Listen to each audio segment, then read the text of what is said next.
welcome back to another Outdoor Philosophy.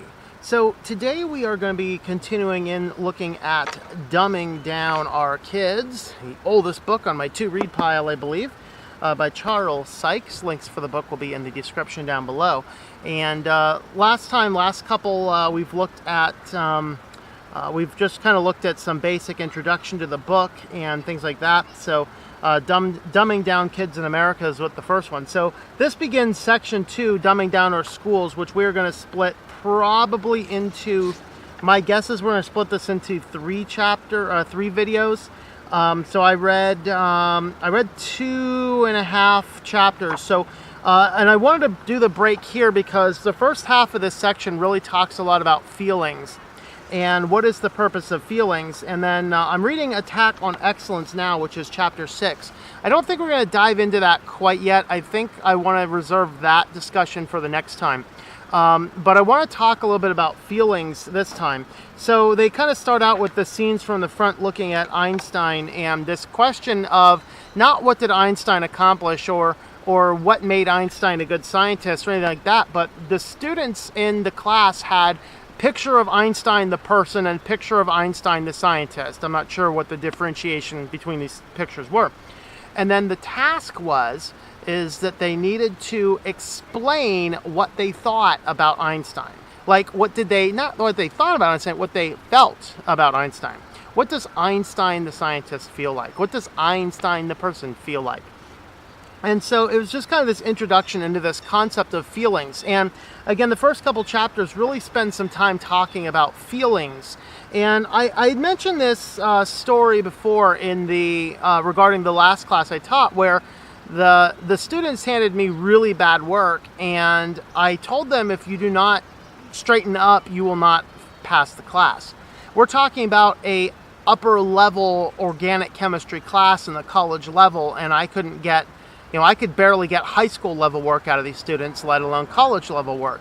And the school was concerned that, we need to be concerned with their feelings. I'm not concerned with their feelings. Nothing in my contract stipulates I have to be concerned with their feelings. Now, we have to raise this point when we start discussing this, and this is something that is kind of culture-wide. We're in this world where if you're against something, you're just absolutely for its opposite. And in the realm of philosophy, we call this the antithesis, okay?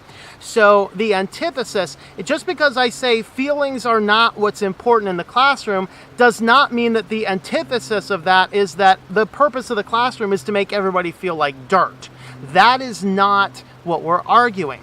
The thing is that the education trends that have started all this nonsense that he's writing about in the 90s and are now full-fledged all throughout the education system in America today, it is all about feelings first, the focus on feelings. What we have to recognize is that because we say we're not interested in focusing on feelings in the classroom, we're not saying the antithesis is true, that the task of the teacher is to make the child feel bad. That's not the point. The point is that feelings are not the most important thing when it comes to academics, okay? And in my case, I was a chemistry teacher, chemistry professor. And so I would get in there and start working on teaching. Chemistry is hard, and you don't necessarily leave a chemistry class feeling good about yourself. But the fact is, if I softened everything up so that everyone left feeling good, we wouldn't learn chemistry at all. And that's the point. That's why the people that are against this idea of feelings-based system are so focused on the feelings matter. Is we're worried that if we damage their little psyches, they're just going to snap in half. Notice that ever since we have started to kid glove these students, this has caused an increase in violence in the schools. Shocking. Maybe we should examine this. But the first thing that they raise a serious question with is psychology. In our world, we get so caught up in pop psychology. It has infiltrated the church, it has infiltrated the business, it has infiltrated nearly every faucet, and now it is infiltrating our classrooms. And so psychologists and psychiatrists who have looked at some of these curricula raise some serious concerns that when we have a curriculum that is so based and so focused on feelings, what can happen is some people are putting the equivalent of psychological tests into these classroom curricula. And some of these psychiatrists and psychologists looking at these curricula are saying these are dangerous things to be giving to our kids in the hands of untrained teachers. But that's kind of what has started to happen. We're giving them lessons like, tell us about the feelings of, what do you feel at home? And other things about that we mentioned. I can't remember if we mentioned these last time or not, but we focused a lot on, who is your family? What do your parents do? All these types of things that are geared more towards feelings-based. But when you open up one such wound in the mind of a student who is a little bit, maybe a little bit more fragile, you could actually open up some hole in a way that shouldn't have been opened up. Now, what caused that person to be so fragile? Probably being raised in the circumstance that we're so concerned. It's like if you do any gardening. I'm in this park right now with all these trees. If these trees were planted and kept indoors without the winds, without the rains, they would become tall and sickly plants. If you've ever grown plants and didn't quite have them close enough to the windowsill, and they didn't quite have the ability to get blown by the wind back and forth, all of these pressures are what strengthens the plants. And it's the same with us. The trials and the struggles are what makes us strong. Now, I'm not advocating that we go in, like I said, we don't go into the classroom and make it intentionally bad and cruel and mean-spirited. We don't do that either. But the pursuit of education done properly can be difficult. And we don't want to strip that difficulty away, because when we do, we get kids who do not understand some of the challenges. And so the first chapter here was talking about feelings, and then we go into chapter 5, the religion of self-esteem. And this is kind of as God is usurped from classrooms, whatever God would mean in your case, and you replace this with psychology and self-esteem and all these things, we end up with basically a cult of self-esteem. So the religion of self-esteem, or the cult of self-esteem, is so focused on us as people. Do whatever you can to raise the self-esteem of your students. And the fact of the matter is, raising the self-esteem of your students does not necessarily help them learn. Now, we talked previously as well about Daniel Goleman and Daniel Goleman's work, Emotional Intelligence. I think we did an outdoor philosophy through working with emotional intelligence. Daniel Goleman says in that book that when you have students that are so emotionally screwed up, they don't care what 3 + 3 is. All right, and so the research is out there that's true. When you have people that are from such a bad background, basic educational things really are beyond them.